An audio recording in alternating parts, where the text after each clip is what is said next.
ভরসা করতে হবে আল্লাহর উপরে। আর বিপদ যত বড় পাহাড় সমান হয়ে আসুক, ধৈর্য অবলম্বন করতে হবে। ধৈর্য হচ্ছে মুমিনের সবচাইতে বড় গুণ। মুমিনের সবচাইতে বড় কোয়ালিটি কি? আমার বন্ধুগণ, কোরআনে কারিমে আল্লাহ রাব্বুল আলামিন গোটা বিশ্বের সমস্ত মুসলমানদের জন্য কোরআনে কারিমে আম্বিয়া আলাইহিস সালাম তাদের সবরের দৃষ্টান্তগুলি আল্লাহ নিজে তুলে ধরেছেন আমাদের ইবরতের জন্য, আমাদের শিখাবার জন্য, আমাদের সবক দেওয়ার জন্য।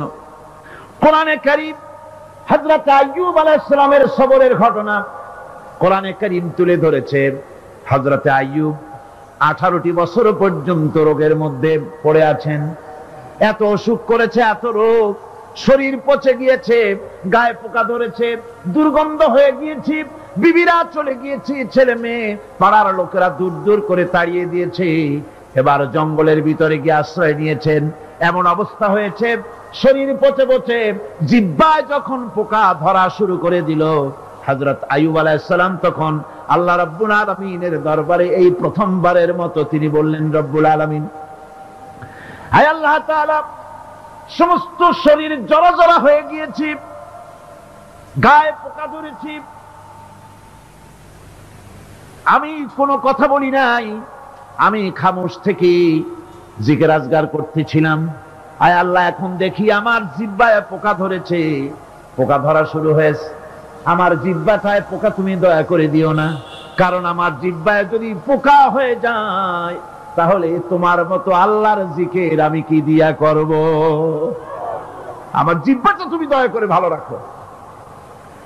কোরআনে কারীম বলছি, ওয়া আইয়ুবা ইয নাদা রাব্বাহু আন্নী মাসসানিয়াদ দুররু ওয়া আনতা আরহামুর রাহিমিন।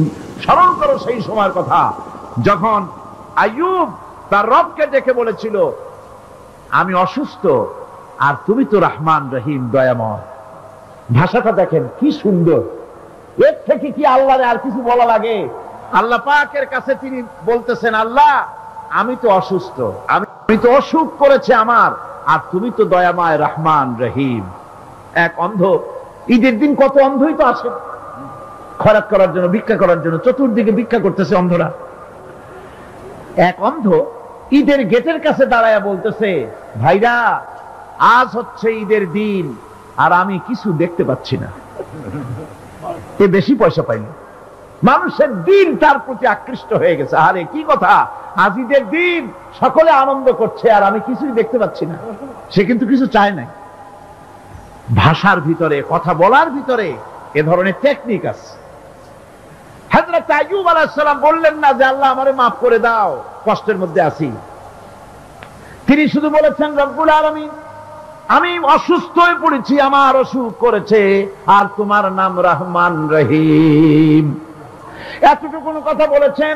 আল্লাহ রাব্বুল আলামিনের দরজায়, তার দরবারে আইয়ুব আলাইহিস সালামের ডাক চলে গেছে। যায় নাই? কোন অসুবিধা আছে নাকি? কোন অসুবিধা নাই। পানির তলা দিয়া যদি কেউ ডাক দেয়, পাহাড়ের ভিতরে বসে যদি কেউ ডাক দেয়, আল্লাহ রাব্বুল আলামিন তা শুনতে পান। ইউনূস আলাইহিস সালাম মাছের পেটে বসে চিৎকার মেরেছিলেন, লা ইলাহা ইল্লা আনতা সুবহানাকা ইন্নী কুনতু মিনাজ জালিমিন। তিনি বলছিলেন, আয় আল্লাহ তাআলা, আমি তোমার প্রশংসা করছি, তুমি ছাড়া উপাস্য নাই, মাবুদ নাই।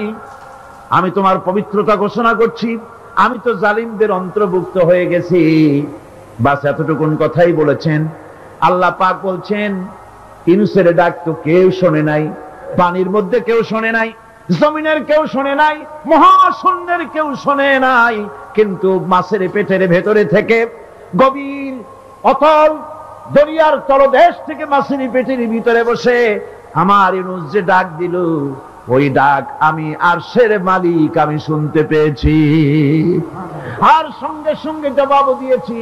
ফাস্তাজাবনা লাহু ওয়া নাজ্জাইনাহু মিনাল গাম্মি ওয়া কাযালিকা নুজিল মুমিনিন। ডাকের সাড়া দিলাম, বিপদ দিয়া বাঁচায় দিলাম। শুধু ইউনূসের নাম, আল্লাহ পাক এ জায়গায় আবার ওয়াদা করলেন, দুনিয়ার যত মুমিন বান্দা আছে তারা যদি কখনো বিপদে পড়ে যায় আর আমারে যদি ডাকে, আমি এই রকম করে বিপদ থেকে বাঁচায়া দেব। আইয়ুব আলাইহিস সালাম যখন আল্লাহ রাব্বুল আলামিনের কাছে ফরিয়াদ করলেন, আল্লাহ পাক তখন বলছেন, কোরআনে কারীম বলছে, ফাস্তাজাবনা লাহু ফাকাশাফনা মা বিহি মিন দুররিন ওয়া আতাইনাহু আহলাহু ওয়া মিসলাহুম মাআহুম রাহমাতাম মিন ইনদিনা ওয়া যিকরা লিল আবিদিন। আমি আইয়ুবের দোয়া কবুল করে নিলাম, শুধু তার পরিবার বর্গই দিলাম না, বরং আরো কিছু নিয়ামত আমি তাকে দান করে দিলাম। এবং তাই জন্য যেহেতু তারা ছিল আমার অনুগত বান্দা, আমার বাধ্যগত, আমি এই জন্য রহম করেছি, সমস্ত রোগ শোক আমি মাফ করে দিয়েছি। আমাদের সামান্য একটু জ্বর হয়, যদি 2-3 দিন জ্বর হয়েছে, জ্বর ছাড়ে না, বলে যে এত ভালো ভালো কাজ করি তারপর আমার এত জ্বর হওয়া লাগে, অমুকরা এত পাপ করে, তা তো কিছুই হয় না, খালি আল্লাহ আমার চোখে দেখলো, আমার বউর অসুখ, আমার অসুখ মুড়ি ছাড়ি না। ভাইরা, আপনি ঠিক পান না যে কি গুনাহ আপনি করেন। কোরআনে কারীম বলছি, ওয়ামা আসাবাকুম মিন মুসিবাতিন ফাবিমা কাসাবাত আইদিকুম ওয়া ইয়াফু আন কাসীর। যত বিপদ তোমাদের উপর আছে সব দুই হাতের কামাই করা, আর আমি তো অনেকগুলো ক্ষমা করে দেই। তোমরা যত পাপ করো, আকাম করো, সবগুলির শাস্তি যদি দুনিয়ায় দিতাম, সাহস করার সময় পেতে না। অসুখ হলেই অধৈর্য হয়ে যেও না, ধৈর্য ধরো। আল্লাহ পাক বলেন, শুধু আইয়ুব নয়, ওয়া ইসমাঈলা ওয়া ইদরিসা ওয়া যাল কিফলি কুল্লুম মিনাস সাবিরিন। এইভাবে করে ইসমাঈল, ইদ্রিস, যুলকিফল সবাই ছিল ধৈর্যশীল। জোরে বলেন সুবহানাল্লাহ। ধৈর্যের চরম পরাকাষ্ঠা ছিলেন তিনি। কোরআনে কারীম নবীদের এই কথাগুলি আমাদের শোনাচ্ছেন। হযরত ইয়াকুব আলাইহিস সালাম, কলিজার টুকরা সন্তান হযরত ইউসুফ আলাইহিস সালামের জন্য তার মনটা পাগল ছিল। এত সুন্দর করে আল্লাহ তারে বানাইছিলেন, এত তিনি ছিলেন সৌন্দর্যের পিরামিড, যারা দেখলে চোখ ফিরানো যায় না, এমন সুন্দর সুপুরুষ, যারা দেখি সেই যুগের সুন্দরী যুবতী মেয়েরা রূপের মোহে পড়ে নিজেদের আঙ্গুলগুলি কেটে ফেলে দিয়েছিল। রূপের মোহে এমন অবশ হয়ে গেছে, আঙ্গুল কেটেছে, হাত কেটেছে, টের পায় নাই।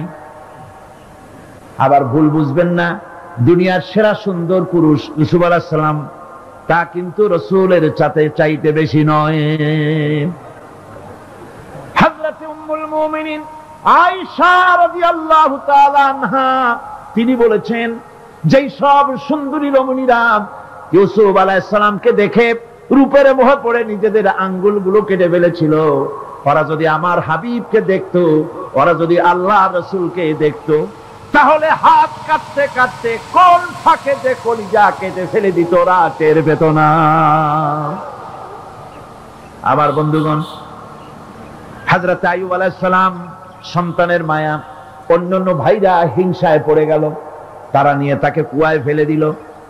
সেখান থেকে তারা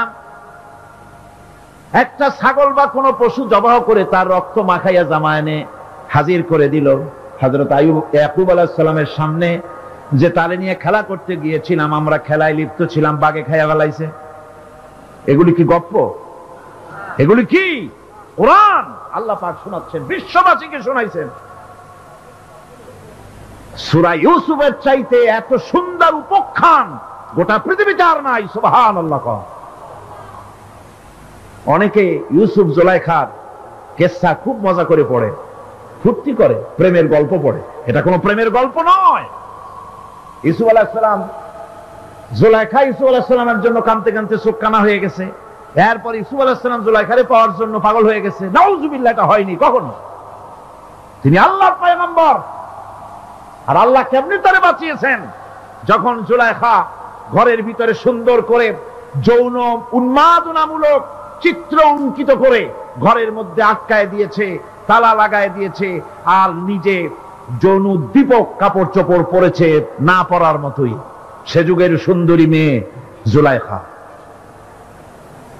তার কুপ্রবৃত্তিকে চরিতার্থ করার জন্য আহ্বান করা হয়েছে। হযরত ইউসুফ আলাইহিস সালাম লক্ষ্য করে দেখলেন এমন জায়গা, এখান থেকে পালাবার তো পথ নাই, দরজা বন্ধ করে দিয়েছে। তিনি শুধু তখন কেবলমাত্র আল্লাহ রব্বুল আলামিনকে ভয় করলেন। আল্লাহকে ভয় করে আল্লাহর নাম নিয়ে যখন তালাবদ্ধ দরজার দিকে দৌড় দিয়েছেন, আল্লাহ রব্বুল আলামিন আপন কুদরতে তালাগুলি খুলে দরজা তার জন্য উন্মুক্ত করে দিলেন। ইউসুফ আলাইহিস সালামকে থালায় দিয়ে এভাবে করে কাপড় এনে দিল তার সামনে, রক্তমাখা কাপড় পেয়ে হযরত ইয়াকুব আলাইহিস সালাম সন্তানদের মুখে কাহিনী শুনে তিনি কি বললেন? কোরআনে কারীম তা কোট করেছে, তিনি চিক দিলেন না, ফাল দিলেন না, ফিট হয়ে পড়লেন না। তিনি বললেন, কলিজার টুকরা সন্তান তার মরার খবর শুনেছেন। তিনি বললেন কি? ফাসাবরুন জামিলুন ওয়াল্লাহুল মুস্তাআনু আলা মা তাসিফুন। আমি উত্তম সবর অবলম্বন করব। তোমরা যে কাহিনী রচনা করেছো এর বেলায় আমি আল্লাহর কাছে সাহায্য চাই, আমি উত্তম সবর অবলম্বন করব। আমার ভাইয়েরা, 11 ভাই মনে করেছিল ইউসুফ আলাইহিস সালামকে মরণ কুয়ায় ফালাই দিছি। তারা তো ঠিক পায় নাই এটা মরণ কুয়া না, এটা হচ্ছে একটা সুড়ঙ্গ, যাকে ইংরেজিতে বলে টানেল।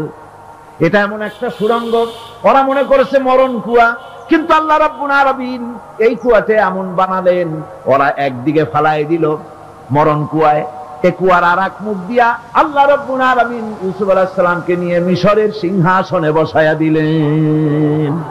এটা মরণ কুয়া নয়, এটা রাজ সিংহাসনে বসার সুড়ঙ্গ পথ। ইউসুফ আলাইহিস সালাম আজ প্রেসিডেন্ট, সুবহানাল্লাহ, প্রেসিডেন্ট হয়ে বসে আছেন। ওদিকে কেনানে অভাব লেগে গেছে, সেখানকার মানুষেরা সাহায্য নিতে এসেছে, ওই 11 ভাইও আসছে।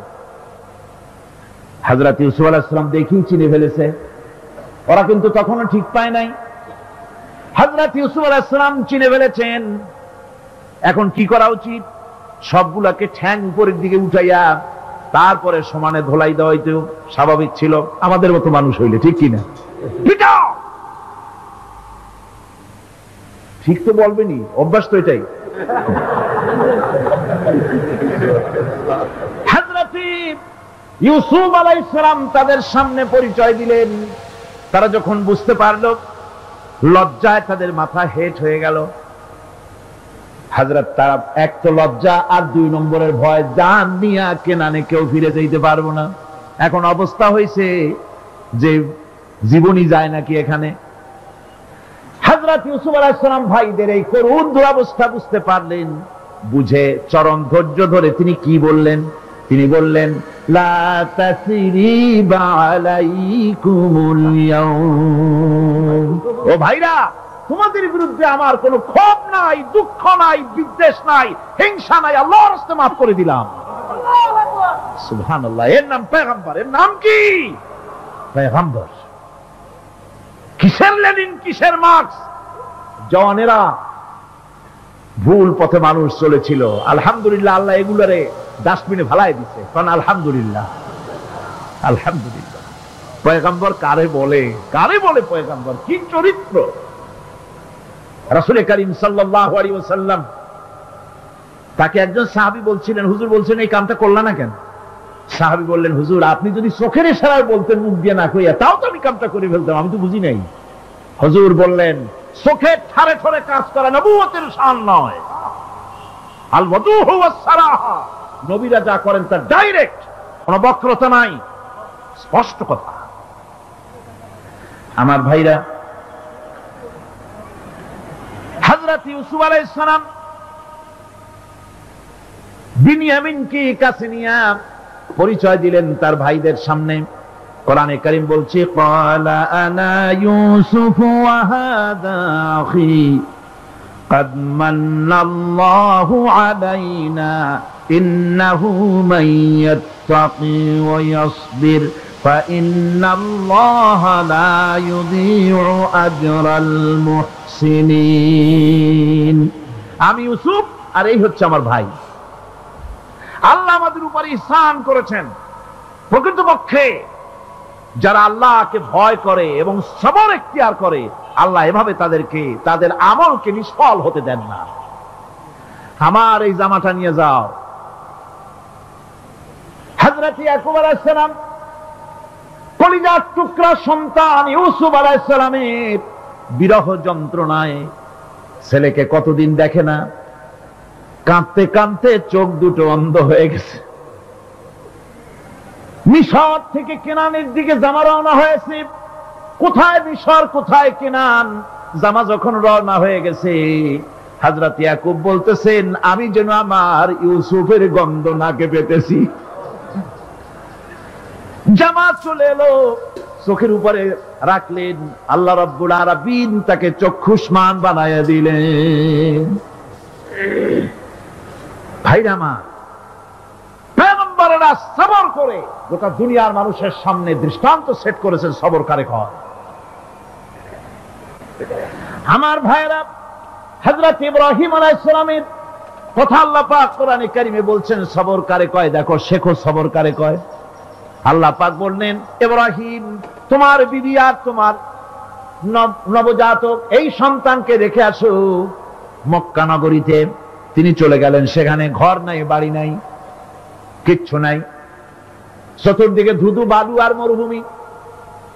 হযরতে হাজরা বলছেন, ইব্রাহিম সামান্য পানি আর খাবার দিয়া আমার সন্তান শুদ্ধ এখানে রেখে যেতেছো, আমি কি অপরাধ করেছি? কোনো জবাব নাই। দুইবার তিনবার বলার পরে হাজরা বলছেন, ইব্রাহিম গো, তবে কি আমার আল্লাহর হুকুম মতো আমারে রেখে যাচ্ছ নাকি? হযরত ইব্রাহিম আকাশের দিকে আঙ্গুল উঁচু করলেন। কথা বলবেন, বাক শক্তি বেরোচ্ছে না। 80 বছর বয়সের সময় একটা বাচ্চা আল্লাহ তারে দিচ্ছেন। আর এমন বাচ্চা, পয়গম্বরের ছেলে, কি সুন্দর চেহারা, মরুভূমির উপরে ফালাই দিয়ে রওনা হয়ে যাচ্ছেন। মুখ দিয়া কথা সরছে না, আকাশের দিকে দেখালেন। হযরত হাজরা বুঝতে পারলেন। হযরত হাজরা বলেন, ইব্রাহিম কোনো চিন্তা নাই, নিশ্চিন্ত মনে বাড়ি ফিরে যাও। আমি আমার আল্লাহর উপরে এতটা ভরসা করি, আল্লাহর হুকুমে যদি আমার এখানে রেখে যেয়ে থাকো, ওই আল্লাহ পাক আমাকে আর আমার কলিজার টুকরা ইসমাইলকে পানিতে আর খাবারে মারবেন না, অবশ্যই তিনি ব্যবস্থা করবেন। ব্যবস্থা হয়ে গেল। হযরত ইসমাইল বড় হয়ে গেলেন। আল্লাহ পাক অর্ডার করলেন, জবাহ করো ছেলেকে। হযরত ইব্রাহিম আলাইহিস সালাম যখন জবাহের প্রস্তাব করলেন, হযরত ইসমাইল তা আপত্তি করতেন, বাবাজি আমার মায়ের আর আমাকে বাচ্চা অবস্থায় ফেলে গেলেন, খাবার দেন নাই, পড়ার দেন নাই, বছরের পর বছর আমাদের এখানে কাটলো, দেখতেও আসেন নাই, আজ আসছেন জবাহ দিতে। এটা কেমন কথা? কি ধরনের বাপ আপনি? এরকম বলছে নাকি? এরকম বলছে? হযরত ইব্রাহিম আলাইহিস সালাম প্রস্তাবটা কিভাবে পারলেন? আল্লাহ পাক কোরআনে কারিমে দৃষ্টান্ত রেখে দিয়েছেন। আল্লাহ পাক বলছেন, হযরত ইব্রাহিম ছেলেকে বললেন, ইয়া বুনাইয়া, হে আমার কলিজার টুকরা লাডলা, হে আমার কলিজার টুকরা সন্তান, ইন্নী আরা ফিল মানাম আন্নী আযবাহুক, আমি স্বপ্নে দেখছি আমি যেন তোমাকে জবাহ করতেছি। ফানজুর মাযা তারা, তোমার রায় কি বলো? আমি তো স্বপ্নে দেখছি যে আমি তোমার জবাহ করতেছি, এখন তোমার রায় কি, তোমার মত কি? হযরত ইসমাঈল আলাইহিস সালাম শুনিয়া দিলেন দৌড়, নাকি না? হযরত ইসমাঈল আলাইহিস সালাম ধৈর্যের প্রতীক, তিনি কি কথা বললেন? তার মুখের কথা কোরআন শরীফে আল্লাহ পাক উঠায় দিলেন। হযরত ইসমাঈল বললেন, ইয়া আবাতি ফাআল মা তু'মারু সাতাজিদুনি ইনশাআল্লাহু মিনাস সাবিরিন। হে আমার পিতা, আপনি যে ব্যাপারে আদিষ্ট হয়েছেন আপনি তা পালন করুন, অবশ্যই আমাকে ধৈর্যধারীদের মধ্যে পাওয়া যাবেন। সুবহানাল্লাহ। এক বর্ণনা এসেছে, হযরত ইসমাঈল বললেন, আব্বাজান আমি ধৈর্যধারীদের ভিতরে আমারে পাবেন, তবে জবাহ করার আগে আমার হাত পাটা একটু বেঁধে নেন, কারণ জবাহের যন্ত্রণায় আপনার গায়ে যদি আমার হাত পাও লেগে যায় তো বেয়াদবি হয়ে যেতে পারে। আর আমি মরে আমার জবাহ হয়ে যাওয়ার পর আমার রক্ত মাখা জামাটা নিয়া আমার মা হাজেরারে দিবেন, কারণ তাকে মা বলবার মতো আর তো কেউ নাই। হযরত ইব্রাহিম তাকে বাঁধবার জন্য প্রস্তুতি নিলেন। হযরত ইসমাঈল বলছেন, আব্বাজান বাঁধবেন না, বাঁধার প্রয়োজন নাই। বলে কেন? একবার বাঁধতে বললে আবার তুমি নিষেধ করছো কেন? ছেলে বলছেন, আব্বাজান বাঁধবো না এই জন্যে, হয়তো কিয়ামতেই প্রশ্ন উঠতে পারে যে আল্লাহর হুকুমে রাজি ছিল না বলে হাত পা বাঁধা জবাহ করছে। আমি এই সুযোগ দিব না, আপনি জবাহ করেন, আমি এতটুকু নড়াচড়া করব না। ধৈর্যের চরম প্রতীক হযরতে ইসমাঈল আলাইহিস সালাম দেখাই দিয়েছেন ধৈর্য কারে কয়। আমার বন্ধুগণ, এই পৃথিবীর সবচাইতে ধৈর্যের বড় প্রতীক হতেছেন ইমামুল মুরসালিন, আশরাফুল আম্বিয়া, সাইয়্যিদুল মুরসালিন, জনাবে মুহাম্মাদুর রাসূলুল্লাহ সাল্লাল্লাহু আলাইহি ওয়াসাল্লাম। আমার বন্ধুগণ, সবচাইতে বড় ধৈর্যের প্রতীক তিনি। কাউকে একটা গালি দেন নাই জীবনে, কাউকে ঠাট্টা করেন নাই, কাউকে মারেন নাই, কারো মনে দুঃখ দেন নাই। তিনি দুঃখ পেয়েছেন, তিনি কাউকে দুঃখ দেন নাই। তিনি কষ্ট পেয়েছেন, কাউকে কষ্ট দেন নাই। আমার ভাইয়েরা, তায়েফের ময়দান, আমার নিজের চোখে তায়েফে যেদিন আমি তায়েফ দেখলাম, আমি তায়েফে ঢুকেছি, জীবনে কোনোদিন যাই নাই। রমজান মোবারকে আমি সেখানে গেলাম, আমাকে বসার জন্য তারা নিয়ে যাবে। আমি বললাম আগে বসবো না, আমারে আগে নিয়ে যাও, আমার নবীকে কোন জায়গায় ওরা মেরেছিল সেই জায়গাটা দেখাও। তায়েফের সেই গলিতে যখন আমি গিয়েছি, দুই দিকে পাহাড় দাঁড়ানো, তায়েফের লোক আমার সাথে ছিল, তারা বলল এই জায়গাটা প্রথম যেখানে চতুর্দিক থেকে নবীজিকে পাথর মারছিল আর আল্লাহর নবী বেহুশ হয়ে পড়ে গিয়েছিলেন। 3টা দিন না খাওয়া, হযরতে খাদিজা নাই, আবু তালিব নাই, মক্কায় জায়গা নাই পা রাখার। নবীজি 3টা দিন ঘুরলেন। নেতারা বলল, তুমি যদি নবী হবে তো এতিম হলে কেন? আল্লাহ নবী বানাবার জন্য কি একটা ধনী মানুষ পায় নাই? তোমার মতো এতিম আর গরিবের নবী বানাইলো কেন? আল্লাহ নবী 3 দিন পর যখন দেখলেন কেউ দাওয়াত শোনে না, কেউ মানে না, কেউ গ্রহণ করে না, তখন তিনি নেতাদের অনুরোধ করলেন, ঠিক আছে দাওয়াত তো কবুল করল না, তবে একটা কাজ করো, অন্তত আমি যে তায়েফে আসছিলাম এই খবরটা মক্কায় দিও না, ওরা আরো অত্যাচার বাড়ায় দেবে। এই কাফিরগুলি খবর তো মক্কায় পাঠালো, আর সমস্ত যুবকদেরকে লেলিয়ে দিল। যুবকেরা চতুর্দিকে দাঁড়াইছে, রাসূলকে পাথর মারা শুরু করে দিল। আমি যখন রেল লাইনের থেকে হাঁটি, যখন রেল লাইন কোনো সময় দেখি, রেলের পাথরগুলি, রেল লাইনের পাথরগুলি দেখলেই আমার মাথায় যেন কেন তায়েফের কথা মনে এসে যায়। আরে মানুষের গায়ে পাথর মারলে কি অবস্থার সৃষ্টি হয়? পাথর নূরের শরীর, রহমতের শরীর, কিটি কিটি রক্ত ঝরছে। নবীজিকে জোর করে উঠাইয়া জবরদস্তি করে হাঁটার জন্য তারা ধাক্কা মারতেছে। আবার কিছুদিন গিয়ে নবীজি আবার বেহুশ হয়ে পড়েছেন, এইখান থেকে আবার উঠাইছে, আবার ধাক্কা মারতেছে। 3 নম্বরের আর একটা জায়গা আছে যেখানে ভাঙ্গা একটা মসজিদ। তায়েফের লোকেরা আমাকে বলল এই জায়গাটা হলো শেষ জায়গা যেখানে রাসূল করিম 3য়-বারের মতো বেহুশ হয়েছিলেন, এখানেই হুজুরের রক্ত ঝরেছে বেশি। 2 রাকাত নামাজ পড়লাম, সিজদায় পড়ে এমন কান্না কাঁদলাম আল্লাহর কাছে।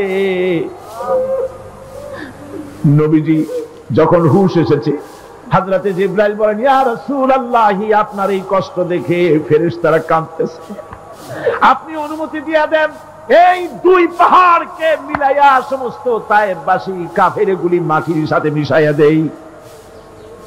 নবীজি বললেন, জিবরাইল, আমি যদি হুকুম করি আর আমার হুকুম মতো যদি এই কাম করো, একটা কাফেরও যদি না বাঁচে তাহলে কার মুখে পৌঁছাবো লা ইলাহা ইল্লাল্লাহু মুহাম্মাদুর রাসূলুল্লাহ। আমার ভাইরা, হুজুর সাল্লাল্লাহু আলাইহি ওয়াসাল্লাম উঠে বসলেন।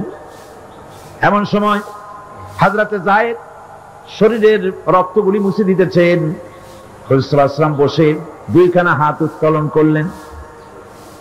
নবীজির চোখ থেকে পানি গড়ায় পড়তেছে। আরে কেউ নাই, আল্লাহ ছাড়া কেউ নাই সাহায্য করার। নবীজি হাত তুলে মোনাজাত করতেছেন, চোখ দিয়া পানি পড়ে দাড়ি ভিজে পড়তেছে, গায়ে দিয়া রক্ত ঝরতেছে। নবীজি কি দোয়াটা করলেন? বদদোয়া করলেন না, গজব দিতে বললেন না। নবীজি দোয়া করলেন, রব্বুল আলামিন, এই তায়েফের লোকেরা আজকে আমার সাথে যে ব্যবহারটা করেছে, ওরা বোঝে নাই যে আমি তোমার নবী, ওরা বোঝে নাই যে আমি তোমার রাসূল, না বুঝে আমার উপরে যে অত্যাচারটা করলো, আল্লাহ তুমি এই জন্য রাগ করে এই তায়েফে তুমি গজব দিও না। আল্লাহ পাক পরবর্তী সময় হুজুরকে স্মরণ করাই দিলেন, ওয়া মা আরসালনাকা ইল্লা রাহমাতাল লিল আলামিন। ও নবী, আপনি হচ্ছেন আমার সমস্ত সৃষ্টি জগতের জন্য আপনি আমার রহমত, আমার গোটা বিশ্বের জন্য আপনার, আমার সৃষ্টি জগতের জন্য আপনি আমার করুণা। একটা লোক রাসূলের এই কষ্ট দেখে বাগান থেকে এক গ্লাস আঙ্গুরের শরবত এনে হাজির করেছে। এত কষ্টের পর 3 দিনের না খাওয়া আঙ্গুরের একটা শরবত পাইয়া হুজুর খুব খুশি হলেন। শরবত গ্লাস পান করে হুজুর বলছেন, তোমার নাম না আত্তাস? তিনি বলছেন, হ্যাঁ হুজুর, আমার নাম আত্তাস। তোমার বাড়ি না ইউনূস আলাইহিস সালামের গ্রামে? বলে, হ্যাঁ, আমার বাড়ি সেই গ্রামে। তা আপনি কি করে জানলেন আমার নাম আত্তাস আর আমার বাড়ি ইউনূস আলাইহিস সালামের গ্রামে? আপনি জানলেন কি করে? হুজুর বললেন, আমি নবী, হযরত ইউনূস নবী, একজন নবীর খবর আর একজন নবীর কাছে থাকে। রাসূল করিম সাল্লাল্লাহু আলাইহি ওয়াসাল্লাম সবর ইখতিয়ার করেছিলেন, ধৈর্য অবলম্বন করেছিলেন, আর আল্লাহ পাক তাকে নির্দেশ করেছেন, সবর করো। ওয়াত্তাবি' মা ইউহা ইলাইকা ওয়াসবির হাত্তা ইয়াহকুমাল্লাহ। তুমি কেবল সেই জিনিসের অনুসরণ করো যা আমি তোমার প্রতি অবতীর্ণ করেছি। আমি আপনার উপরে যেটা অবতীর্ণ করেছি ওটার অনুসরণ করুন, আর সবর ইখতিয়ার করুন যতক্ষণ না আল্লাহর পক্ষ থেকে চূড়ান্ত ফয়সালা না আসে। ধৈর্য ধরুন, ধৈর্য ধরুন। আমার ভাইরা, কাফেরদের নির্যাতনের মোকাবেলায় আল্লাহ পাক তার হাবিবকে সান্ত্বনা দিয়েছেন। যখন কাফেররা নির্যাতন করতেছে, হারে হযরতে বেলাল নির্যাতিত, হযরতে সুমাইয়া নির্যাতিতা, হযরতে খাব্বাব, হযরতে খুবাইব, হযরতে আম্মার রিদওয়ানুল্লাহি তাআলা আলাইহিম আজমাইন, এত মার হতেছে। হযরতে ওমর হযরতে খাব্বাব রাদিয়াল্লাহু তাআলা আনহুকে খোলা গায়ে দেখে বলছিলেন, খাব্বাব রে, তোমার পিঠে এত গর্ত কেন? এত গর্তওয়ালা পিঠ তো আমি মানুষের দেখি নাই, এত চিকুন কোমরওয়ালা মানুষও তো দেখি নাই। তিনি বলেছেন, ওমর, তুমি কি ভুলে গেছো? ইসলাম কবুল করার অপরাধী কাফির বেঈমানেরা আগুন জ্বালায়া আংটা আগুনের উপরে আমাকে চিৎ করে শোয়াছে। আমি যেন নড়াচড়া করতে না পারি সেজন্য আমার বুকের উপরে পাথর চাপা দিয়ে রেখেছিল। গায়ের চর্বি আর রক্ত গলে গলে পড়ে আগুন নিবেছে, আর আগুন গোশত পুড়ে যে পিঠের মধ্যে প্রবেশ করেছিল আজও পর্যন্ত পিঠের সেই গর্ত সেরে যায় নাই। এভাবে অত্যাচার হচ্ছিল সাহাবীদের উপর। আল্লাহ রাব্বুল আলামিন তার হাবিবকে সান্ত্বনা দিলেন, ওয়াসবির ওয়া মা সাবরুকা ইল্লা বিল্লাহি ওয়া লা তাহজান আলাইহিম ওয়া লা তাকু ফি যায়কিম মিম্মা ইয়ামকুরুন। হে রাসূল, সবরের সাথে কাজ করতে থাকুন। আপনার এই সবরের তৌফিক তো আল্লাহই দিয়েছেন, আর ওদের সমস্ত ষড়যন্ত্র, ওদের অপকৌশলে আপনি দুঃখিত হবেন না, চিন্তা করবেন না, ভারাক্রান্ত হবেন না। আপনি নিশ্চিত থাকুন। ওয়াসবির লিহুকমি রাব্বিকা ফাইন্নাকা বিআয়ুনিনা। হে নবী, আপনার রবের চূড়ান্ত ফয়সালা আসা পর্যন্ত ধৈর্য ধারণ করুন। আপনি তো আমার চোখের সামনে। সুবহানাল্লাহ, সুবহানাল্লাহ। আপনি আমার চোখের সামনে। কে আপনাকে কি করবে আমি দেখবো না? সুবহানাল্লাহ। মন্ত্রী যদি, এই সলিমুদ্দিন মার্কা মন্ত্রী যত আছে, এই মন্ত্রীরা যদি কয় দেখা তো ভয় কিসে, আমি তোকে দেখছি না, সাহসটা কেমন বাড়ে, কেমন বাড়ে সাহস। আর এ কোনো মন্ত্রী ছাতা মাথা না, কোন প্রেসিডেন্ট রাজা বাদশা না, আকাশ আর জমিনের মালিক আমার আল্লাহ রাব্বুল আলামিন বলছেন, হাবিব কোন চিন্তা নাই, আপনি আমার চোখের সামনে। ওরা চায় আপনাকে দুনিয়া থেকে মিটাই দিতে, আর আমি চাই ওয়ারাফানা লাকা যিকরাক, আপনার প্রশংসা তো হবে গোটা বিশ্ব জুড়ে, সর্বত্র ছড়িয়ে যাবে আপনার নাম। সুবহানাল্লাহ বিহামদিহি। আল্লাহ পাক অন্যত্র বলেছেন, ওয়ালাকাদ কুযযিবাত রুসুলুম মিন ক্বাবলিকা ফাসাবারু আলা মা কুযযিবু ওয়া উযু হাত্তা আতাহুম নাসরুনা। হে মুহাম্মদ সাল্লাল্লাহু আলাইহি ওয়াসাল্লাম, আপনার পূর্বে অসংখ্য নবী রাসূল এই পৃথিবীতে আসছে এবং জুলুম আর নির্যাতনের শিকার তারা হয়েছেন। অবশেষে তাদের প্রতি আল্লাহর সাহায্য এসেছে। সুতরাং আপনাকেও ধৈর্য ধারণ করতে হবে। ধৈর্য ছাড়া কোনো পথ নাই। ধৈর্য আপনাকে ধারণ করতেই হবে। আর এই ধৈর্য ধারণ করলে পরে আল্লাহর চূড়ান্ত ফয়সালা আসবে, তখন আল্লাহ পাক মেহেরবানি করবেন। আমার ভাইরা, এই ধৈর্য পৃথিবীর সমস্ত পয়গম্বরেরা ধৈর্য অবলম্বন করেছেন, কখনো অধৈর্য হন নাই। দিন কায়েমের সংগ্রামে নবী রাসূলগণ দারুণ ভাবে সবর ইখতিয়ার করেছেন। বৃদ্ধবাদীদের সকল রকমের নির্যাতন, অপকৌশল, ষড়যন্ত্র, এই সব কিছু মোকাবেলা করেছেন ধৈর্যের নীতি অবলম্বন করি। কখনো ধৈর্যচ্যুতি তাদের মধ্যে ঘটেনি, বরং আল্লাহ রাব্বুল আলামিন তাদের প্রতি সন্তুষ্ট হয়েছেন। যারা এই ধৈর্য ধরেছে তাদের উপরে সন্তুষ্ট হয়ে আল্লাহ রাব্বুল আলামিন বলেছেন, ওয়া কাআইয়্যিম মিন নাবিয়্যিন কাতালা মাআহু রিব্বিয়ুনা কাসীর। এর আগে অনেক নবী এসেছিলেন যাদের সাথে বহু আল্লাহওয়ালা লোক লড়াই করেছেন। ফামা ওয়াহানু লিমা আসাবাহুম ফি সাবিলিল্লাহি ওয়ামা যাফু ওয়ামাস্তাকানু। আল্লাহর পথে তাদের উপর যত বিপদ এসেছিল তারা হতাশ হয়ে পড়েন নাই, দুর্বলতা দেখাননি, বাতিলের সামনে মাথাও নত করেন। ওয়াল্লাহু ইউহিব্বুস সাবিরিন। আর আল্লাহ পাক ধৈর্যশীল যারা, তাদেরকে আল্লাহ পাক ভালোবাসেন। আমার ভাইরা,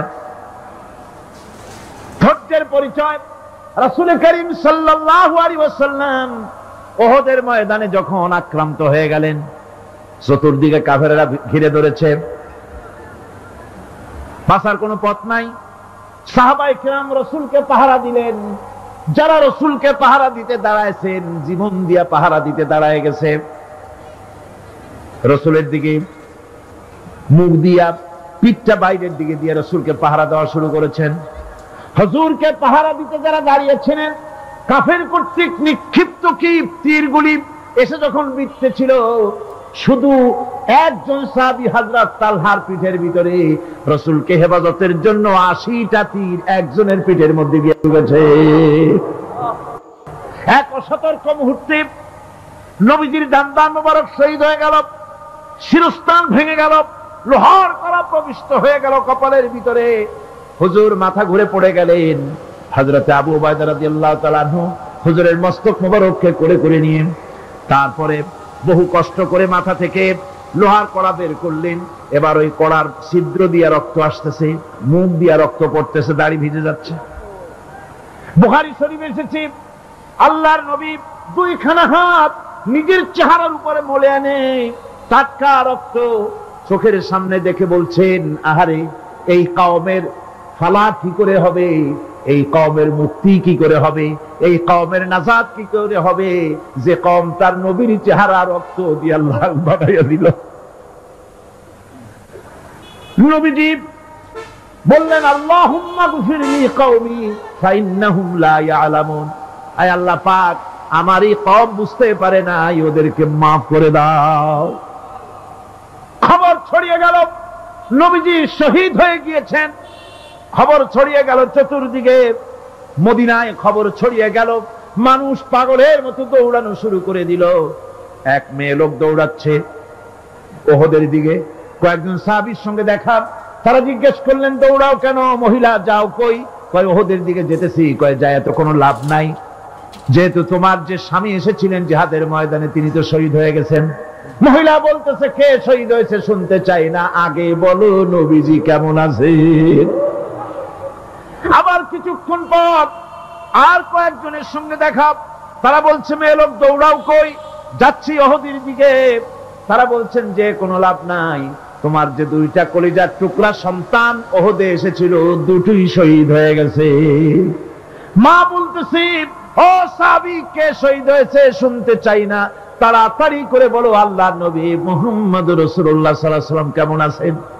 দৌড়াতে দৌড়াতে ওহদের মাঠে সাহাবায়ে কেরাম পরিবেষ্টিত, আল্লাহর নবীর কাছে গিয়ে হুজুরের জীবিত চেহারা মুবারকের দিকে তাকায়া মেয়ে লোকটি কাঁদতেছে আর বলতেছে, ইয়া রাসূলুল্লাহ, আমার স্বামী মরা শোক, আমার কলিজার টুকরা দুইটা সন্তান মরা শোক আমার কলিজা থেকে মুছে গেছে, আপনি বেঁচে আছেন, তামাম মুসলমানদের এর চাইতে বড় সান্ত্বনার নাই। ভাইরা আমার, রাসূল করিম সাল্লাল্লাহু আলাইহি ওয়াসাল্লাম এভাবে করে ধৈর্যের পরিচয় দিয়েছেন। গালাগালি দেন নাই, রাগ করেন নাই, বদদোয়া করেন নাই। সুবহানাল্লাহ কোন, সুবহানাল্লাহ। ভাইরা আমার, এই সবর এমন মহান বৈশিষ্ট্য এর মধ্যে রয়েছে, জিহাদের ময়দানে যদি লোক কম হয় আর যদি তাদের মধ্যে সবর থাকে, বেশি সংখ্যক লোকের উপরে আল্লাহ পাক সবরকারীদেরকে বিজয়ী করে দিবেন। কোরআনে কারীমে রব্বুল আলামিন বলেন, কাম মিন ফিয়াতিন কালিলাতিন গালাবাত ফিআতান কাসীরাতাম বিইযনিল্লাহ ওয়াল্লাহু মা'আস সাবিরিন। এমন ঘটনার বহু নজির আছে যে কম সংখ্যক লোকেদের উপরে আল্লাহ পাক, বেশি সংখ্যক লোকেদের উপর আল্লাহ পাক কম সংখ্যক লোকদেরকে জয়ী করে দিয়েছেন। ওয়াল্লাহু মা'আস সাবিরিন, আর আল্লাহ আছে ধৈর্যশালীদের সাথে। আল্লাহ আছে কাদের সাথে? দেখেন না বদরের কামটা, বদরের ময়দান, 313 জন মুসলমান, অস্ত্রপাতি নাই, সামান্য সামান্য অস্ত্র, আর কাফেরেরা এসছে হাজারেরও বেশি। আমার বন্ধুগণ, ধৈর্য কত বড় কাম দিল, ধৈর্য ধারণ করেছেন তারা, আল্লাহর উপরে ভরসা করেছেন। আল্লাহ রাব্বুল আলামিন অস্ত্রের কাজ কি দিয়া করায় দিলেন। একজন সাহাবী এসে বলছেন, হুজুর জিহাদের ময়দান, ইসলামের প্রথম জিহাদ, আমার কাছে তো অস্ত্র নাই, মেহেরবানি করে একটা অস্ত্র আমারে দেন, আমি লাফায় পড়ি জিহাদের মধ্যে। হুজুর বলেন, অস্ত্র তো আমার কাছে নাই, দিবটা কি? সাহাবী বলছেন, হুজুর অস্ত্র না থাকে যা পারেন তাই দেন, আপনার হাত দিয়ে যা দিবেন আমি দাঁড়ায় থাকতে পারবো না, জিহাদে আমাকে শরীক হতেই হবে। নবীজি কাছে পেলেন একখানা শুকনা খেজুরের ডাল, খেজুরের ডালখানা তুলে সাহাবীর হাতে তুলে দিলেন। সাহাবী বলেন, রাসূলের হাতের দেওয়া শুকনা খেজুরের ডালটা নিয়ে আমি যখন কাফেরদের ভিড়ের মধ্যে ঝাঁপায় পড়ে যখন শুকনা খেজুরের ডাল দিয়ে আঘাত দিলাম, তখন ধারালো তরবারে দিয়ে আঘাত করলে যে কাম হয়, শুকনা খেজুরের ডালের আঘাতে কাফের দ্বিখণ্ডিত হয়ে জমিনে পড়ে গেল। ভাইরা আমার, আল্লাহ রাব্বুল আলামিন সবর যারা করে, সংখ্যা যদি কম হয়, আল্লাহ পাক তাদেরকে বিজয়ী করে দেবেন, এই ওয়াদা আল্লাহ রাব্বুল আলামিন করেছেন। এই সবরের গুণ ছাড়া জান্নাতেও প্রবেশ করা যাবে না, সবর যদি না থাকে বেহেশতে যাওয়া যাবে না। ভালো করে মনে রাখেন, আল্লাহ পাক বলছেন, আম্মা হাসিবতুম আন তাদখুলুল জান্নাতা ওয়া লাম্মা ইয়া'লামিল্লাহুল্লাযীনা জাহাদু মিনকুম ওয়া ইয়া'লামাস সাবিরিন। তোমরা কি মনে করেছো এমনি বেহেশতে চলে যাবা? এটা কি মামু বাড়ির আবদার নাকি? এমনি বেহেশতে চলে যাবা। অথচ আল্লাহ রাব্বুল আলামিন এখনো দেখেন নেননি যে তোমাদের মধ্যে কারা জিহাদ করতে প্রস্তুত, কারা তোমাদের মধ্যে জিহাদ করে জান দেওয়ার জন্য প্রস্তুত, আর কারা ধৈর্যধারী, এটা তো আল্লাহ এখনো দেখে নেন নাই। সুতরাং হক এবং বাতিলের সংগ্রামে লিপ্ত হতে হবে। আল্লাহ দেখতে চান কারা জীবন দিতে চায়। সুতরাং ইসলামী আন্দোলনে যারা শরীক হবে তাদের বিপদ এবং মুসিবত দিয়ে আল্লাহ রাব্বুল আলামিন তাদের সাহসিকতা এবং ধৈর্যের পরীক্ষা নিবেন।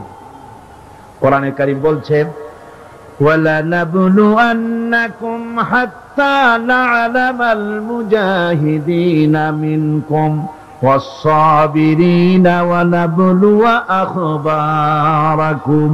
অবশ্যই আমি তোমাদেরকে পরীক্ষার সম্মুখীন করব, আর তোমাদের মধ্যে সত্যিকার মুজাহিদ, দৃঢ়তা অবলম্বনকারী কারা আমি তা দেখব।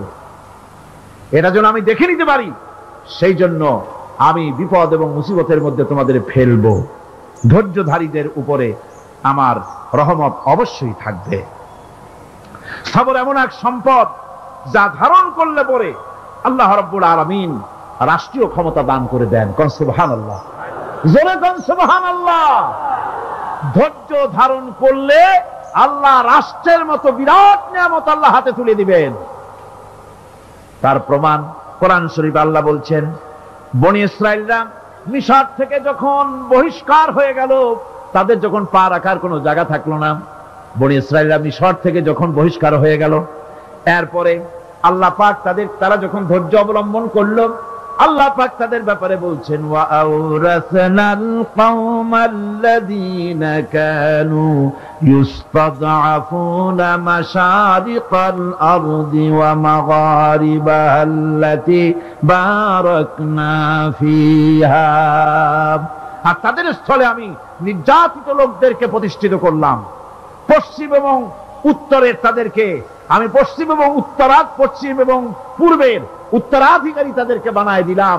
বিরাট এলাকা তাদের হাতে আমি তুলে দিলাম। ওয়া তাম্মাত কালিমাতু রাব্বিকাল হুসনা আলা বানি ইসরাঈলা বিমা সাবারু। আর এভাবে করে আল্লাহ পাক তার কথাকে পূর্ণ করলেন বনি ইসরাইলদের উপরে। সবর এখতিয়ার করার জন্য, ধৈর্য ধরার কারণে আল্লাহ পাক রাষ্ট্রের মালিক তাদের বানায় দিলেন। যেরকম সুবহানাল্লাহ। সবর যদি করা হয়, তো যুদ্ধ যদি বাদে, যদি জিহাদ শুরু হয়ে যায়, আল্লাহ পাক বলেছেন ফেরেশতা দিয়ে সাহায্য করবে। যদি সবর থাকে তোমাদের, সবর থাকলে আল্লাহ কি দিয়ে সাহায্য করবেন? ফেরেশতা। কোরআনে কারীম বলছি, বালা ইন তাসবিরু ওয়া তাত্তাকু ওয়া ইয়াতুকুম মিন ফাওরিহিম হাদা ইউমদিদুকুম রাব্বুকুম বিখামসাতি আলাফিন মিনাল মালাইকাতি মুসাউমিমিন। হ্যাঁ, তোমরা যদি ধৈর্য অবলম্বন করো আর আল্লাহকে ভয় করে চলো, তাহলে এক্ষুনি আল্লাহ রাব্বুল আলামিন তোমাদের জন্য কাতারে কাতারে শৃঙ্খলাবদ্ধ ৫,০০০ ফেরেশতা দিয়ে তোমাদেরকে সাহায্য করবেন। সুবহানাল্লাহ। তোমাদেরকে ফেরেশতা দিয়ে সাহায্য করা হবে। তোমরা যদি সবর এখতিয়ার করো, তাহলে সংখ্যা যদি কম হয়, বেশি সংখ্যার উপরে জয়ী করে দেব। ইয়াকুম মিনকুম ২০ সাবিরুনা ইয়াগলিবু মিয়াতাইন। যদি তোমাদের ভিতরে ধৈর্যশীল ২০ জন হয়, আমি ২০০ কাফেরের বিরুদ্ধে তোমাদেরকে জয়ী করে দেব। সুবহানাল্লাহ। তোমরা যদি হও ধৈর্যশীল ২০ জন, ২০০ কাফেরের উপরে তোমরা জয়যুক্ত হয়ে যাবে। আর বিপদ আর মুসিবতে যারা ধৈর্য ধরে, তাদের জন্য আল্লাহর পক্ষ থেকে সুসংবাদ। সুসংবাদ কাদের জন্য? ধৈর্যধারীদের জন্য। কোরআনে কারীম বলছে, ওয়াবাশশিরিস সাবিরিনাল্লাযীনা ইযা আসাবাতহুম মুসিবাতুন ক্বালু ইন্না লিল্লাহি ওয়া ইন্না ইলাইহি রাজিউন। সুসংবাদ সেই সব ধৈর্যশালীদের জন্য যারা নাকি বিপদ এবং মুসিবতে আসলে যারা বলে, কি বলে? পড়েন আমার সাথে, ইন্না লিল্লাহি ওয়া ইন্না ইলাইহি রাজিউন। এটা শুধু আমাদের লোকেরা কেউ মরলে পড়ে, এটা শুধু মরার সময় নয়, বরং যে কোনো বিপদ আর মুসিবত এলে মোমেন বান্দা যারা তারা কি পড়বে? ইন্না লিল্লাহি ওয়া ইন্না ইলাইহি রাজিউন। নিশ্চয়ই নিশ্চয়ই আমরা আল্লাহর জন্য এবং আমাদের সকলকেই আল্লাহর কাছে ফিরে যেতে হবে, প্রত্যাবর্তিত হতে হবে। সবরকারীদের জন্য রয়েছে জান্নাতের সুউচ্চ সম্মানের জায়গা। জান্নাতীদের জান্নাতে সবচেয়ে সম্মানজনক জায়গা আল্লাহ রাব্বুল আলামিন ধৈর্যশালীদেরকে দান করবেন। কোরআনে কারীম বলছে, উলাইকা ইউজজাউনাল গুরফাতা বিমা সাবারু ওয়া ইউলাক্কাউনা ফিহা তাহিয়াতাও ওয়া সালামা। এরা হলো সেই সব লোক যাদেরকে প্রদান করা হবে বেহেশতের সুউচ্চ মঞ্জিল, কারণ তারা সবর এখতিয়ার করেছিল, তারা সবর করছিল, এই জন্য বেহেশতের সবচেয়ে ভালো জায়গা তাদের দেওয়া হবে। কোন আলহামদুলিল্লাহ, জোরে কোন আলহামদুলিল্লাহ। এবং জান্নাতে সবরকারীদেরকে সম্বর্ধনা দেওয়া হবে, সম্বর্ধনা দেওয়া হবে। খালিদিনা ফিহা হাসুনাত মুস্তাকাররান ওয়া মুকামা। চিরদিন তারা জান্নাতের ভেতরে বসবাস করবে এবং কতই না সুন্দর, কতই না উত্তম জায়গা সবরকারীদের জন্য আল্লাহ বেহেশতের মধ্যে রেখে যাবেন। জান্নাতে প্রবেশ করার সাথে সাথে চতুর্দিক থেকে ফেরেশতারা ছুটে আসবে সবরকারীদের জন্য। ওয়াল মালাইকাতু ইয়াদখুলুনা আলাইহিম মিন কুল্লি বাব। চতুর্দিক থেকে ফেরেশতারা তাদেরকে ইস্তেকবাল করবে, কি বলবে? সালামুন আলাইকুম বিমা সাবারতুম ফানি'মা উকবাদ-দার। তোমাদের প্রতি শান্তি বর্ষিত হোক, কারণ তোমরা পৃথিবীতে সবর অবলম্বন করেছিল। কতই না উত্তম জায়গা, কতই না সুন্দর জায়গা আল্লাহ রাব্বুল আলামিন সবরের বিনিময় তোমাদেরকে দান করেছেন। সুতরাং এই সবর হচ্ছে মুসলমানদের জন্য সবচেয়ে বড় নিয়ামত। আজ আমার তো মনে হয় পৃথিবীতে মুসলমানরাই সবচেয়ে বেসবর। ট্রেনে যাবে, বসা নিয়ে বেসবর, টিকিট নিয়ে বেসবর, বাসের মধ্যে বেসবর, বাজারে যাবে বেসবর, স্কুলে যাবে বেসবর, যেখানে যান সব জায়গায় আমরা বেশি অধৈর্য, ঠিক কিনা কর? সামান্য সামান্য জিনিস নিয়ে ঝগড়া করা, মারামারি করা, এই হচ্ছে আমাদের ট্র্যাডিশন। ধৈর্য অবলম্বন করতে হবে জীবনের সকল ক্ষেত্রে, এই ধৈর্য আমাদেরকে রক্ষা করতে হবে। এই ধরনের ধৈর্য যদি আমরা অবলম্বন করতে পারি, তাহলে আল্লাহ পাক বলছেন, উলাইকাল্লাযীনা সাদাকু ওয়া উলাইকা হুমুল মুত্তাকুন। এরাই হলো ঈমানের দাবিতে সত্যবাদী। কোন আলহামদুলিল্লাহ। কারা কারা? না না, শুধু সবরকারী না, এই যে 10টা পয়েন্ট বলা হলো, কয়টা পয়েন্ট বলা হয়েছে? 10টি পয়েন্ট। সেই 10টি পয়েন্ট যারা পালন করবে এরা হলো ঈমানের দাবিতে সত্যবাদী, আর এরাই হচ্ছে প্রকৃতপক্ষের মুত্তাকি। আমরা মুত্তাকি বুঝি দাঁতে ছাতা, দাড়ি টাড়ি আশ্রয় না, জাব্বা জুব্বা গায়ে দিয়ে কোনো জায়গায় পড়ে থাকে, এটা বড় মুত্তাকি, খুব পরহেজগার। সালার শর্টকাট যদি পড়ে তাহলে তো আরো বড় পরহেজগার।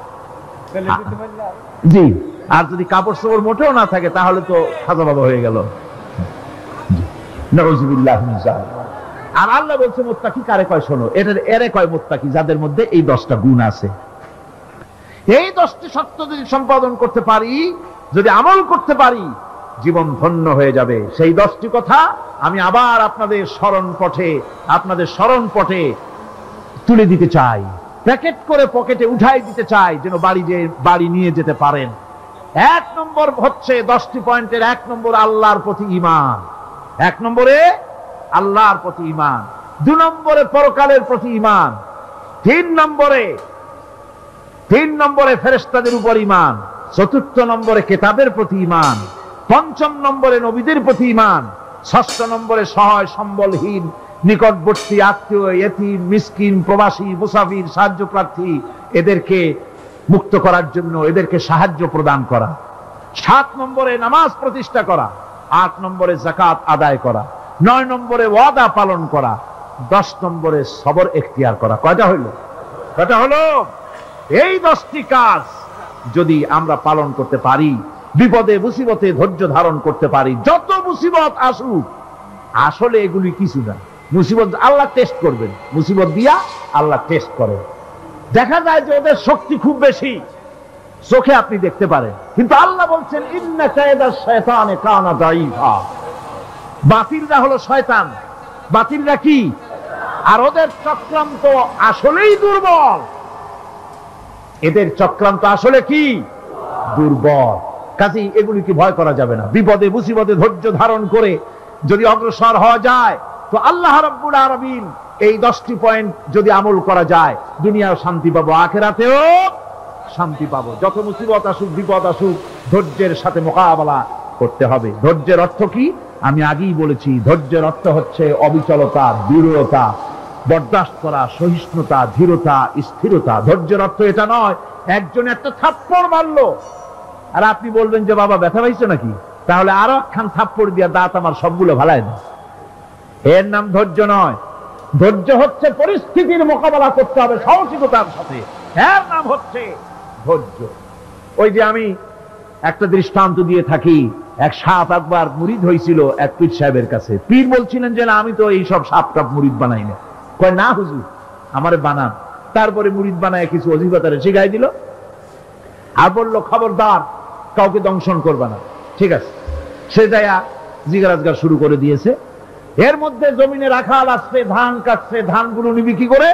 দড়ি দাড়ি পাচ্ছে না, তো কি করা যায়, বানবে কি দিয়া? সন্ধ্যার পরে অন্ধকারে দেখে যে দড়ি একটা পড়ে আছে। ও যে কি দড়ি তা তো ওরা বুঝে নাই, ওইটারে নিয়ে ধান রে ফেসাইয়া লেজ দিয়ার মাথা দিয়ে এরকম করে বাসেটারে দিয়ে বাঁধছে। সাপ তখন বলতেছে হায় হায় রে, কেবল যে মুরিদ হইছি, তা না হলে তুই ঠিক পাইছি যে আমি কি ধরনের দড়ি। এরপরে নিয়ে বাড়ি নিয়ে ভালাই দিয়েছে, ওটারে খুলে সাপটার ঘাড় গেছে মুসকিয়া। বহুত কষ্ট করে হুজুরের বাড়ি গিয়ে হাজির, কয় যে হুজুর কি একখান জিকির শিখাইলেন, আমার তো ঘাটটার মুসকে শেষ। আশ্চর্য কথা, কত মানুষ মুরিদ হইলো, কত কিছু মুরিদ হইলো, কারো তো জিকির করলে ঘাড় মস্কে যাবে কেন? এটা কেমন কথা? কয় হুজুর ঘটনাই। আরে বেটা ঘটনা এইটা, তুই কি করছিলি? কয় যে আপনি যে নিষেধ করছেন দংশন করতে, আমি তো দংশন করতে পারিনি। আরে বেটা দংশন করতে নিষেধ করছিলাম, ফোঁস করতে তো নিষেধ করি নাই। পরে যখন দড়ি মনে করে হাত দিছিল, ফোঁস করে উঠতি, ওই রাখা লাভ দিয়া বন আর পার হইয়া দিল্লি চলে যেত।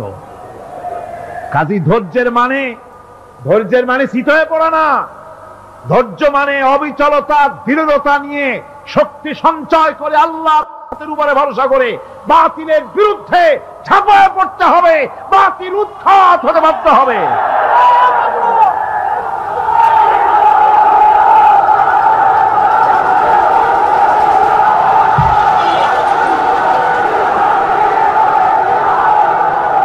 ভাইরা আমার,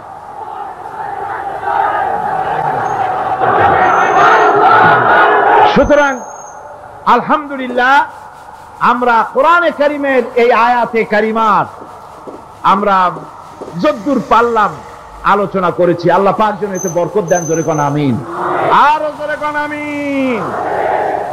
মোনাজাতের জন্য বসেন, এক্ষুনি মোনাজাতের জন্য দাঁড়ানো ভাইরা সব বসে পড়েন। আল্লাহুম্মা আমিন। রব্বানা যালামনা أنفسنا وإن لم تغفر لنا وترحمنا لنكونن من الخاسرين ربنا لا تزغ قلوبنا بعد إذ هديتنا وهب لنا من لدنك رحمة إنك أنت الوهاب আয় আল্লাহ তাআলা, এই বিশাল জনসমুদ্র নিয়ে তোমার দরবারে হাত তুলেছি পবিত্র মেরাজের রজনীতে। আয় আল্লাহ, তুমি দয়া করে মেহেরবানি করে আমাদের আলোচনা, দুরুদ সালামের সওয়াব আমাদের বিশ্ব নবী তোমার প্রিয় হাবিব জনাবি মুহাম্মদ রাসূলুল্লাহ সাল্লাল্লাহু আলাইহি ওয়াসাল্লামের রূহ মুবারকে পৌঁছায়া দাও। সমগ্র বিশ্বের মাটির নিচে যত মুমিন মুমিনাত শুয়ে আছেন তাদের আরো আর পরে সওয়াব পৌঁছায়া দাও। আমাদের মা বাপ যাদের দুনিয়া থেকে বিদায় হয়ে গেল, আল্লাহ কবরগুলিকে জান্নাতের টুকরায় পরিণত করে দাও। রব্বিরহামহুমা কামা রব্বায়ানি সগীরা। পড়েন সবাই, রব্বিরহামহুমা কামা রব্বায়ানি সগীরা। আয় আল্লাহ তাআলা, বহু মানুষ দোয়া চেয়েছি, কতজনের কত কষ্ট, কেউ হসপিটালে আছে, কারো অপারেশন হবে, কেউ বা মরে গেছে, কেউ বা মামলা মোকদ্দমায় আছে, কেউ বা পারিবারিক অশান্তিতে আছে। আল্লাহ যিনি যেই নিয়তে দোয়া চেয়েছে মেহেরবানি করে সেই নেক নিয়ত তোমার দরবারে কবুল করে নাও। বিপদগ্রস্ত লোকগুলিরে বিপদ থেকে বাঁচাইয়া দাও। আয় আল্লাহ রাব্বুল আলামিন, এই মাহফিলে লক্ষ লক্ষ জনতা সমুদ্রের ঢেউর মতো চতুর্দিক থেকে আসতে থাকে। তুমি আর তোমার কোরআন আর তোমার রাসূল ছাড়া কোনো স্বার্থ কারো মনে নাই। কাউরে রিক্সা ভাড়া দেওয়া হয় না, ট্রাক ভাড়া, বাস ভাড়া কাউকে দেওয়া হয় না, এক লোকমা খানাও এখানে পায় না, তাবাররুক বা সিন্নি বিতরণও হয় না। আয় আল্লাহ, নিঃস্বার্থ ভাবে এই লোকগুলি যাতায়াত করে।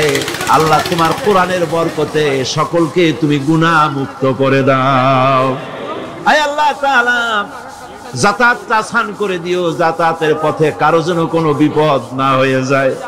আয় আল্লাহ তাআলা, বাড়ি ঘর ফালায় আসে, বাড়ি ঘর তোমার ফেরেশতা দিয়ে তুমি হেফাজত করো। রব্বুল আলামিন, মা বোনেরাও কষ্ট করে আসে, আল্লাহ তুমি দয়া করে এ মাহফিলে যারা শরীক হয়, এ মাহফিলে কোরআনের মাহফিলে শরীক হওয়ার কারণে তোমার কাছে একটা দাবি করি। দাবিটা হলো, মেহেরবানি করে সব মানুষকে তোমার কাবা ঘর দেখাও। যারা উপস্থিত হয়েছে সকলকে তোমার হাবিবের রওজায় গিয়া সালাম দেওয়ার তৌফিক দাও।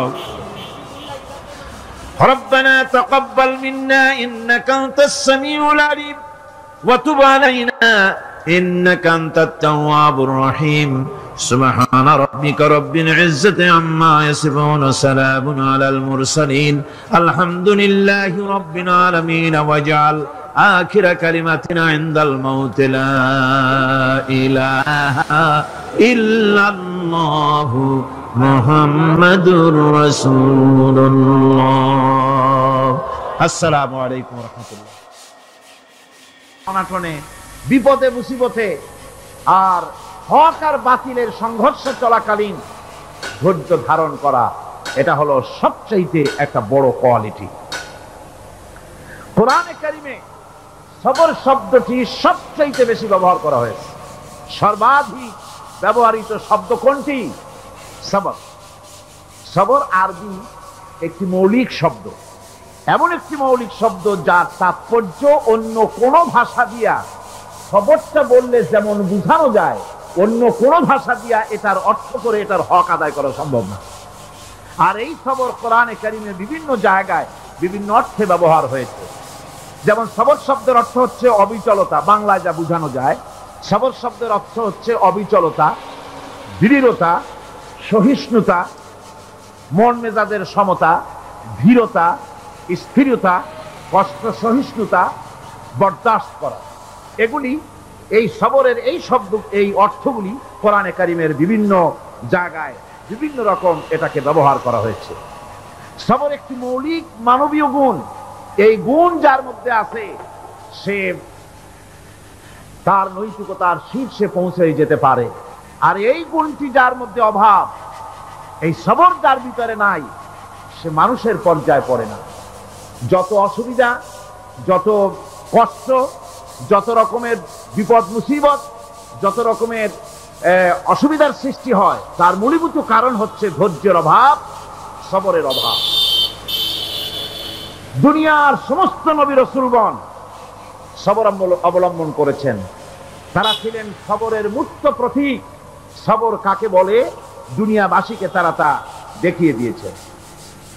নিজ নিজ কওমের কাছ থেকে যখন কওমের কাছে নবীরা দাওয়াত দিয়েছেন, ইসলামের দ্বীনের দাওয়াত দিয়েছেন, তখনই সমাজপতিরা, রাষ্ট্রশক্তি তাদের উপরে, নবীদের উপরে ভেঙে পড়েছে, অত্যাচার করেছে। আল্লাহর পয়গম্বরেরা এই সমস্ত অত্যাচারের মোকাবেলায় চরম ধৈর্যের পরিচয় দিয়েছেন। কোরআনে কারিমে উল্লেখ করা হয়েছে অত্যাচারের মোকাবেলায় আম্বিয়ায়ে কেরাম যা বলেছেন সেটা হলো এই: ওয়ামা লানা আল্লা নাতাওয়াক্কাল نتوكل على الله وقد هدانا سبلنا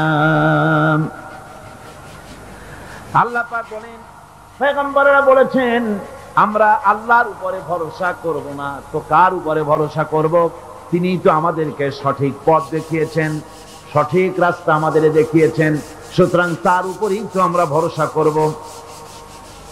ولنصبرن على ما أذيتمونا وعلى الله فليتوكل المتوكلون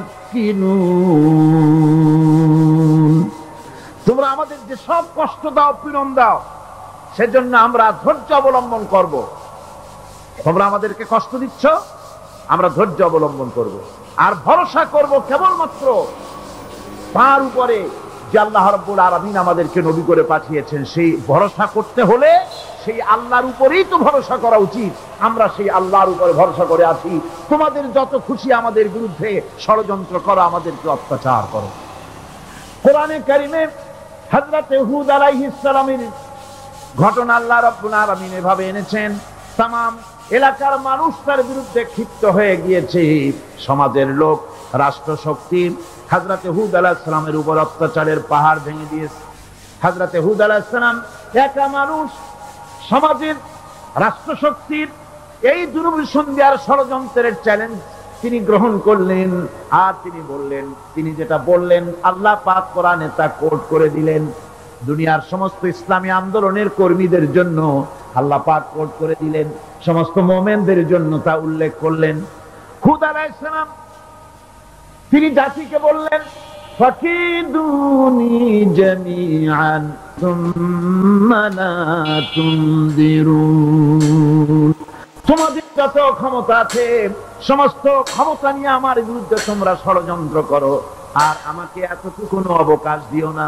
আমি সেই আল্লাহ রাব্বুল আলামিনের উপরে ভরসা করেছি যার কুদরতি হাতের ভিতরে আমার জান, আর গোটা পৃথিবীর সমস্ত প্রাণীর জান যার কুদরতি হাতের মধ্যে, যার হাতের ভিতরে গোটা পৃথিবীর সমস্ত জান, সে আল্লাহর উপরে ভরসা করেছি। যা খুশি তোমরা আমার বিরুদ্ধে করতে পারো। সুবহানাল্লাহ। এটার নাম হলো ঈমান, এটার নাম সবর, এটার নাম ধৈর্য। এই ধৈর্য আসে ঈমানে কামিল হলে পরে এবং আল্লাহর উপরে পরিপূর্ণ বিশ্বাস হলে পরে। যদি কারো দিলের মধ্যে কথা বিশ্বাস থাকে যে আমার জন্য আল্লাহর পক্ষ থেকে যদি কোনো বুলেট নির্ধারণ করা থাকে, গোটা বিশ্ব যদি আমাকে পাহারা লাগায়, ওই বুলেট থেকে আমাকে বাঁচাইতে পারবে না। আর আমার জন্য যদি একটা বুলেট আল্লাহ কর্তৃক নির্ধারিত থাকে, তাহলে গোটা পৃথিবীর মানুষ চেষ্টা করেও সেই বুলেট থেকে আমাকে রক্ষা করতে পারবে না। এটার নাম হচ্ছে ঈমান। এই ঈমান যখন মানুষের মধ্যে সৃষ্টি হয়ে যায়, তখন সে বিপ্লবী শক্তিতে পরিণত হয়ে যায়। তার কাছে ভয় বলে কোনো জিনিস থাকে না, যেহেতু সে তো ভরসা করেছে এমন শক্তির কাছে যার চাইতে প্রচন্ড ক্ষমতা, আকাশেও কারো নাই, জমিনেও। তিনি কে? জোরে চিল্লায় বলেন, তিনি কে? আমার বন্ধুগণ, রাসূল করিম সাল্লাল্লাহু আলাইহি ওয়াসাল্লাম হিজরতের রাতে সূর পাহাড়ের গায়ে সূরের কাছে যখন চলে গেছেন, ফজরের রক্ত হয়ে হয়ে আসতেছে। হযরত আবু বকর রাদিয়াল্লাহু তাআলা আনহু বলছেন, হে আল্লাহর রাসূল, এখন আর অগ্রসর হওয়া ঠিক হবে না, বেলা উঠে গেলে ধরা পড়ে যাব। এখানে গুহা আছে, ভিতরে প্রবেশ করি। হযরত আবু বকর রাসূলের সম্মতি পেয়ে হযরত আবু বকর রাদিয়াল্লাহু তাআলা আনহু বলছেন, ইয়া রাসূলুল্লাহ, পাহাড়িয়া গুহা, সাপ বিচ্ছু থাকতে পারে, আমাকে অনুমতি দেন, আমি আগে ভিতরে ঢুকে সাফ করে আপনাকে ডাকি। ভিতরটা সাফ করে তিনি ডাকলেন। রাসূল করিম ভিতরে ঢুকে বলছেন, আবু বকর, পাহাড় বেয়ে বেয়ে বড্ড কষ্ট হয়েছে, একটু বসো, তোমার উরুর উপরে মাথা রেখে আমি একটু ঘুমাইয়া যাই। আল্লাহ নবী আরাম ফরমাচ্ছিলেন।